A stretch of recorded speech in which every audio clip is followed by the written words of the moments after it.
all of the talk ahead of this game has not been about what might happen on the pitch. It's been about Antonio Conte's Tottenham Hotspur future. Off of it, he is out of contract at the end of the season, and reports have surfaced over the weekend suggesting that he doesn't know if he's going to stay in North London or leave come the end of the season. What do you make of this one, Jim? Because Antonio Conte certainly got a lot of people talking over the last couple of weeks. I don't think it's that controversial or that surprising, to be honest with you, because this is reverting to type for Antonio Conte. He likes to let his contract run down and then make a decision on his future, and he doesn't like to make a decision on his future until he knows exactly how that future looks. So he'll want assurances from Daniel Levy in terms of how much money he's got to spend, what the direction of travel is for the football club. If he does leave, is anyone going to be that upset or that surprised? Because Conte, the way he operates at football clubs, he's like a modern day Jose Mourinho. He goes in, he sets fire to everything, he sets off a load of fireworks, he upsets people, and then he leaves. And the big question is just whether he can win silverware before he sets the entire place on fire. Yeah, he's done this before in terms of running his contract down. I think he did something similar at Chelsea. But also he tends to go into clubs and, as you say, get the place lifted, get a few results, and then it tails off very, very quickly. What do you reckon, Marley? Do you think Antonio Conte is going to stick around at the end of the season, or do you think he'll be gone? I think he will always be tempted back by Italy. If Juventus are in a bit of disarray at the minute, they might end up making a change, whether that's forced or not.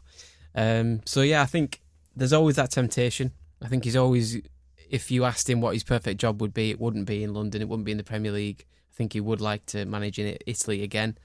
But it's the Conte problem. You've just got to continually back him, and at some point the pushback will come from one of the sort of tightest owners there is with Daniel Levy.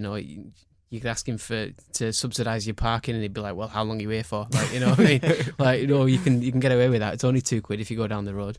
But it's one of them where at some point the pushback will come, and they'll say, "Well, if we give you another 200 million, is that a guarantee of winning the league?" And it's like, or winning a trophy, and you can never guarantee it. So at that point, then Conte will combust, and he'll go, "Bah, I'm going back to Italy." And it's like, when does that happen? Because if it happens before the end of the season, he's gone. And I think he knows that he'll always have offers from Serie A. And he might just go, right, sod it. If you're It'd not going to give me amazing another 300 million, I'll go. Before the end of the season, though, wouldn't it? It's like it's not going to happen before the end of the season. It feels like it's going to reach the natural end, and they'll part company come May. Yeah. But is that determined by how much money he's given to spend? Because we're a week away from the end of the January window, and Tottenham haven't signed anyone. I can't see much happening in January. I think, as Marley says, it's like, how much value does Levy put on a trophy? Like, would you pay 200 million quid for a Carabao Cup? No, I don't think so. And Spurs are so far off the pace in terms of Premier League at the moment. They're miles away that it just doesn't feel like... It feels like they might need a change going forward.